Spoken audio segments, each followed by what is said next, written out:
Gravando o vídeo em 3, 2, 1 e... Oi pessoal, sejam bem-vindos a mais um vídeo aqui no canal. Me chamo Letícia e esse é o Escritora Leitora, tanto aqui quanto lá no Instagram, onde sempre temos resenhas e indicações de filmes, livros e séries. E se você é novo por aqui, aproveite e se inscreve no canal e ativa o sininho, porque tenho certeza que o próximo vídeo vai te interessar, então você não vai querer perder, hein?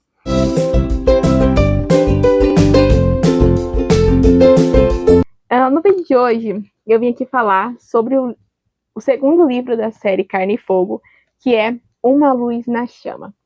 Este livro ele é a sequência do livro Uma Sombra na Brasa, da Jennifer Armentrout. E assim, é a primeira vez que estou lendo esses livros, apesar de já tê-los por um tempo. E se você então não viu o vídeo anterior, pausa esse vídeo, vai lá, porque eu falei a resenha do primeiro livro, então aí, depois que você terminar, você volta aqui pra gente continuar, tá bom? E assim, nesse livro 2, né, nessa resenha, eu vou falar um pouco mais sobre a história, porque eu acredito que, se você já está vendo a respeito da resenha do livro 2, você já deve ter lido o livro 1, ou então você não tem nenhum problema com spoiler, porque o livro 2, com certeza, vai se falar do que aconteceu no 1. É a sequência, né? Então, assim, estamos já entendidos, hein? Não me culpe depois por acabar descobrindo algo que você não sabia. Eu avisei. Então, neste livro, a gente começa a história com a sequência da cena terminada do primeiro livro, em que descobrimos que a Serafena carrega as brasas da vida. Tanto as brasas da vida do primordial, da vida original, o verdadeiro, que é o pai do Nicholas, quanto a brasa da vida do próprio Nicholas, porque o pai dele protegeu, né, retirou dele este poder e transferiu para a linhagem da Serafena para ficar em segurança, porque caso o tio dele descobrisse, vai saber o que ele poderia fazer, né? Já que ele é um falso deus, né? O Collins, ele virou o falso deus do primordial da vida. Então, assim, ele não tem as habilidades primordial da vida. Ele tem tentado criar vida para enganar ali, talvez, o restante dos deuses, né? Porque ele deseja isso, mas ele não é.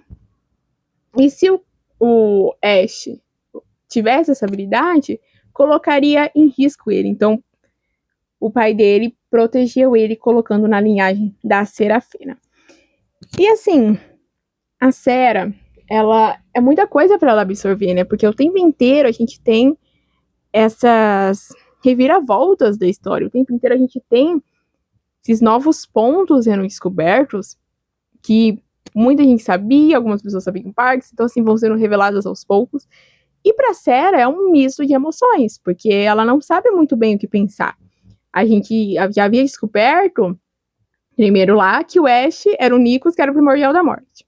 Aí depois a gente descobriu que o Nicholas não foi quem fez o acordo, porque quem fez o acordo com o antepassado da Serafena tinha sido o pai do Nicholas, né? Ele que pediu a consorte.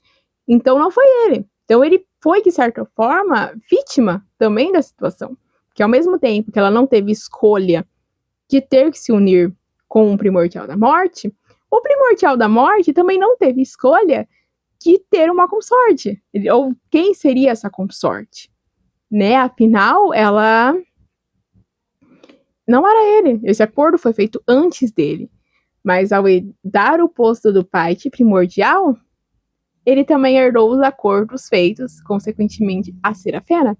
Então, assim, e aí a Serafena depois descobriu que o plano dela de seduzir o primordial e de matá-lo para acabar com a devastação não funcionaria. Por duas razões. A devastação não tem nada a ver, né? Não tem nenhuma ligação com tudo isso, com o que tá com o acordo, né? É algo além disso. E também que o Nicholas é incapaz de amar, porque ele retirou a carta. Então, assim, são muitas revelações. E a gente descobriu que ela também, agora, a gente descobre que ela tá... Essa seleção que ela estava passando era muito mais dramática do que o previsto inicialmente.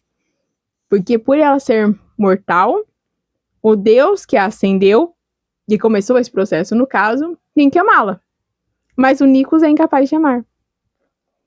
Então, algo que aconteceu muito antes, quando eles estavam lá na beira do lago, né? Não, até antes disso, quando eles se beijaram lá, né?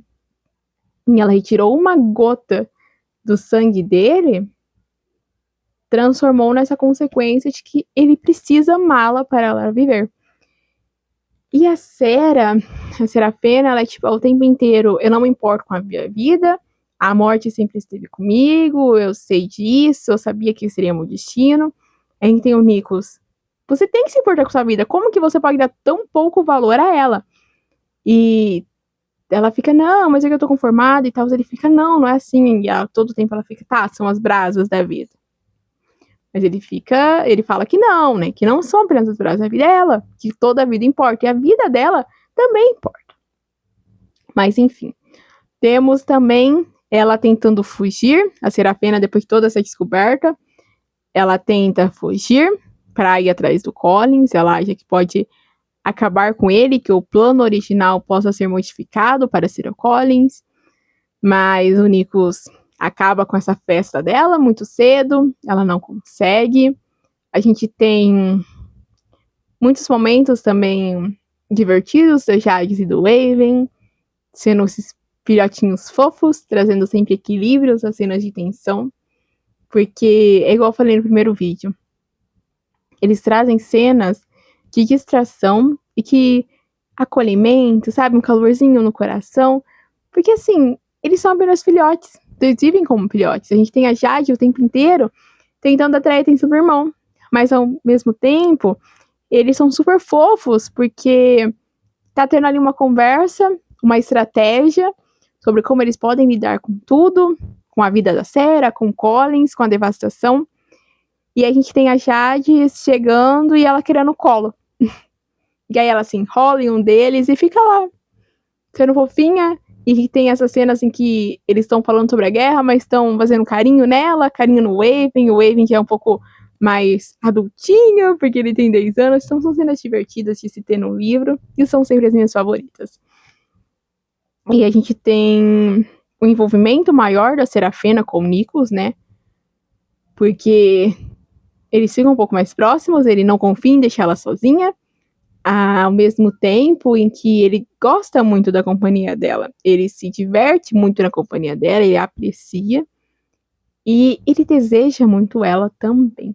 Então, neste livro, teremos muito mais cenas hots do que no livro anterior, que era um livro mais inicial. Então, neste livro já está um pouco mais carregado essas cenas.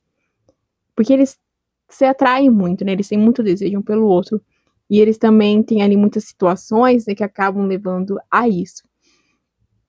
E também, né, faz parte desses livros de fantasia.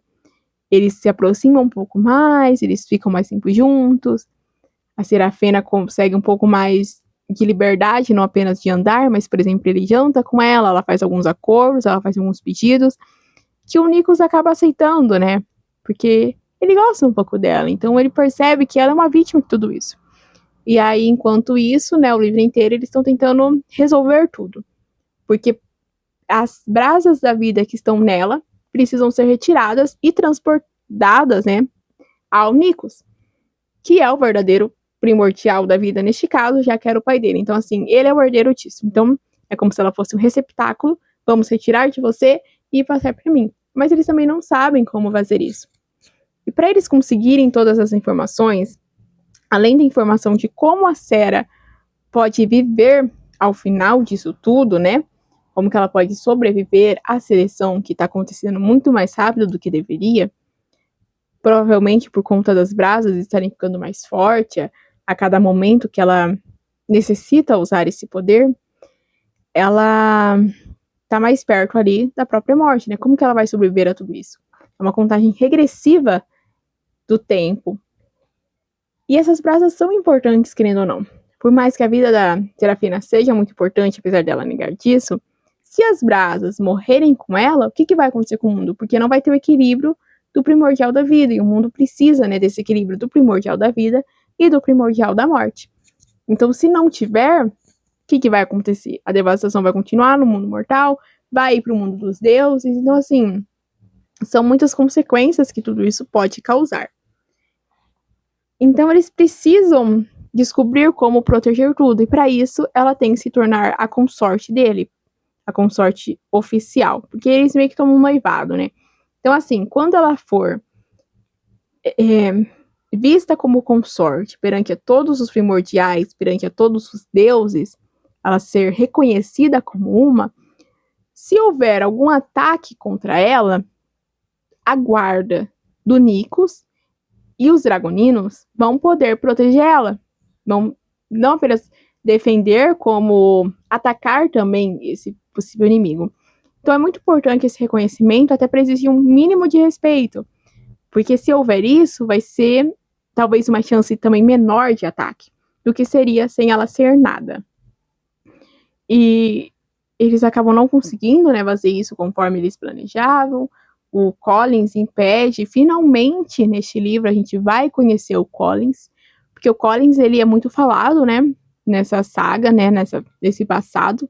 Ele é muito importante, ele é um cara que tá ali, meio que comandando todo mundo, ele fez tudo o que fez com o pai do Nikos, ele também maltratou muito o próprio Nikos, ele é meio que respeitado e temido por todo mundo. Não sei se esse respeito chega a ser muito respeito, né, porque muita gente apoia ele por temer ele também, né. Então acaba sendo essa mistura de sentimentos, mas ele é muito poderoso.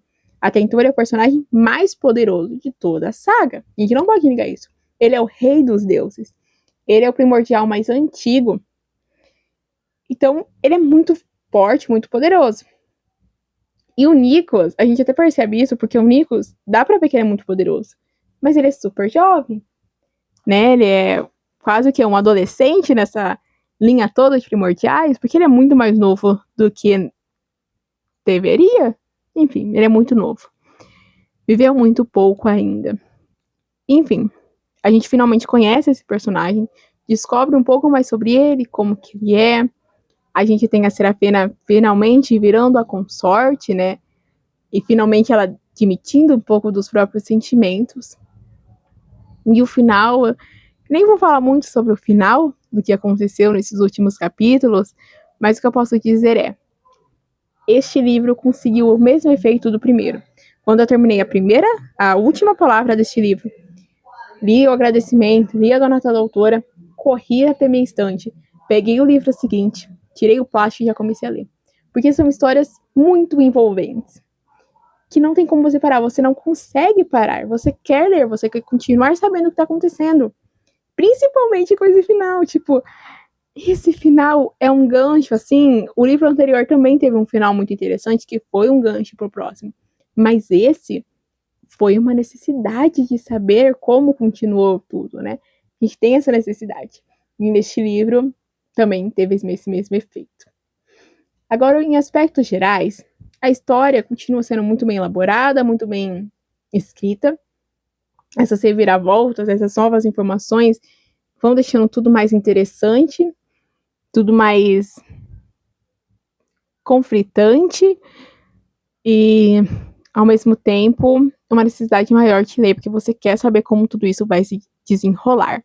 As cenas do Waven e da Jades também, assim, magníficas, muito fofas, como eu já havia falado. A relação da Serafina também vai ficando um pouco mais forte, não apenas com o Ash, como também com outros membros da corte, né? Membros da guarda que o Ash vê como amigos. A gente tem muito mais cenas dela conversando com eles, dela estreitando esses laços de amizade também, né? O que eu acho muito importante. E ao mesmo tempo a gente tem ela descobrindo mais sobre as Terras Sombrias, sobre como as coisas são. Então a gente vai tendo uma visão um pouco mais geral de tudo, sem ser só Serafina. Então também acaba deixando muito mais legal a história. E são livros que, assim, eu ainda não terminei o terceiro livro enquanto eu estou fazendo esse vídeo. Li, acho que umas 100 páginas, mais ou menos. E eu ainda tenho muitas teorias que eu não sei se serão respondidas nesse terceiro livro ou serão respondidas apenas no quarto livro que está para lançar no próximo mês. Porque nesse momento é ainda abril, né? Então os livros serão lançados em maio. Porque, assim, são livros que você sai dele criando muitas teorias. Por exemplo, tem a relação da algumas coisas sobre o Ash, que eu tenho muitas teorias. Também acho que ele sabe muito mais do que ele diz. Por mais que ele seja novo, eu acho que ele não é tão ingênuo, não ingênuo, mas tão aquém das informações. Ele sabe muito, ele é muito poderoso. E ele é um primordial, afinal de contas. Em muitos momentos, quando alguma coisa acontece com a nossa protagonista, com a Serafina, ele fica, isso é interessante, ele fica um pouco surpreso. Isso não deveria estar acontecendo. Era pra ser desse jeito, mas deve ser isso, deve ser aquilo. Mas eu acho que tem algo a mais por trás disso que ele desconfia.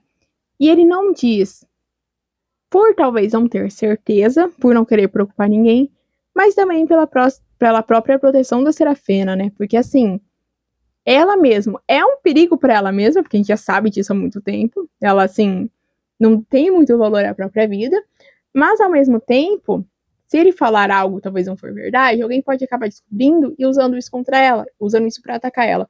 Então ele sempre faz tudo pensando nessa proteção dela, né? E por outro lado, eu também vejo a relação da Serafina com os próprios Dagoninos. Tanto a relação ali, tem uma cena do Raven, que meio que defende ela da Veste, né, que é uma primordial, sendo que ele é um filhote de 10 anos. E a Jax também, ela é muito ligada à Serafina, seja porque ela é uma filhotinha muito linda e muito fofa, e crianças costumam ser assim, né, mais ligadas aos adultos que estão ao redor dela, mas eu sinto que pode ter algo a mais. Eu tenho essa teoria, que talvez seja até um pouco óbvio, não sei, de que tem alguma coisa ali a mais acontecendo. E também, acho que, bom, só essas duas minhas teorias podem ser ditas. Eu acho que sim. Que algumas outras desconfio, mas enfim, né? Eu vejo essa relação deles, eu acho isso muito legal. E aí eu já tenho ali as minhas teorias. Até em um momento o olho da Nexta, né, ele muda também. Tem o outro Dragonino também, enfim. Tem algumas teorias a esse respeito. Esse livro é muito bom. Em relação às cenas de ação, eu mantenho a minha opinião sobre o primeiro livro. A Jennifer não deixa essas cenas confusas. Porque assim, acho que você deve entender. Se você lê livro de fantasia, você sabe que sempre temos muitas cenas de lutas. E neste livro, principalmente, né? Eles ao mesmo tempo inteiro estão ali lutando. E nessas cenas de luta, são cenas muito complexas. Porque a gente tem muitos personagens do bem, a gente tem muitos personagens do mal. E todo mundo tem um poder ali meio que diferenciado. Então é poder, poder, poder, luta, luta, luta. É muita coisa acontecendo. E alguns autores conseguem deixar isso um pouco, não confuso, mas meio que confuso. Meio que parece que tem algumas pontas soltas. Você tá lendo e você pensa, como que esse personagem chegou aqui se ele tava lá? Então fica, eu acho que, um pouco confuso. Mas a Jennifer não. Ela consegue escrever essas cenas sem isso. Ela deixa tudo muito claro, muito mais esclarecido pra gente sobre o que tá acontecendo. Então são cenas de ação com uma leitura mais fluida e fácil. Isso é muito interessante, porque a gente tem que entender tudo que está acontecendo no livro. E a Jennifer, ela tem essa atenção aos detalhes. Essa atenção de que o leitor precisa saber e ele vai saber o que está acontecendo o tempo inteiro. Isso é muito bom, muito legal em uma leitura de um livro tão complexo como é a fantasia, né? E é um tipo de livro que é aquele meme que todo mundo já deve conhecer. 90% do tempo eu quero falar sobre esse livro e os 10% que sobra eu quero que alguém me fale sobre esse livro para que eu possa falar sobre esse livro também. Porque é um livro que dá essa sensação. Você quer falar sobre ele, você quer conversar sobre ele, porque ele é muito complexo, você tem muitas teorias, aconteceu muitas coisas, e você só precisa falar sobre. E é isso, é um livro assim. Mas nesse livro também a gente tem um gatilho muito importante, né, de ser dito, de ser mencionado, sobre como a Serafina é um tanto depressiva, né? Como ela teve sentimentos no passado que ela não desejaria. E a gente sabe que ela sofre de uma certa ansiedade, porque o tempo inteiro ela tem esses momentos de respira, segura, expira, né? A gente tem esses momentos que a gente sabe que ela sofre de alguma ansiedade, que ela precisa dessa respiração, essa respiração mais consciente, para poder lidar com tudo. A gente sabe disso. Principalmente agora, com ela tendo as brasas, com ela, se ela acontecer alguma coisa com as emoções dela, as brasas podem ser usadas, a gente percebe um pouco mais. E neste livro ela acabou confessando ali algumas coisas que aconteceram no passado, que a própria autora depois deixou uma nota no livro, né?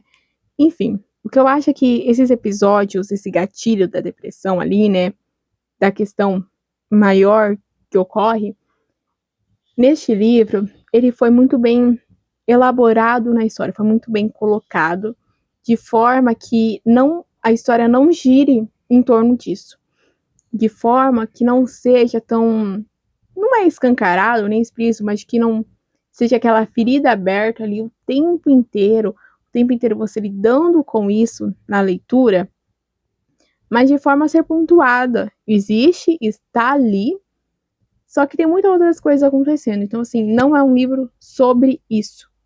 É só uma adição a mais na história. Então, isso eu acho que a Jennifer colocou muito bem, deixou muito bem escrito também, porque é algo que em alguns livros acaba sendo muito pesado, pesa um pouco, né? Perde um pouco ali a mão nesse assunto, mas a Jennifer não, ela conseguiu elaborar isso de uma forma a estar ali, de você saber, mas de não estar tão, não pesou a mão neste momento. Isso é muito bom também. Só tenho elogios para esse livro, esse final, então, vou nem falar mais nada. Então, esse livro, assim como o anterior, conseguiu 5 estrelas no meu registro de leitura deste ano. Ele é muito bom, vale muito a pena.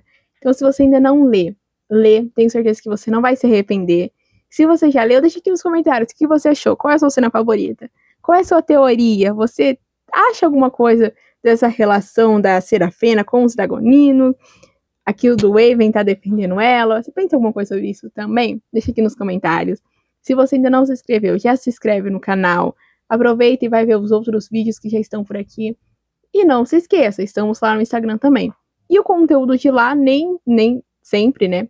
Acho que poucas vezes, é o conteúdo daqui. Então, se tem um livro aqui, ele não vai estar lá, vai ter outro livro lá. Então, é importante estar acompanhando as duas redes para que você possa sempre acabar achando o seu próximo título de leitura ou o seu próximo título que você vai assistir ali no seu momento de folga. E o vídeo é esse, espero que você tenha gostado. Tchau, até o próximo vídeo!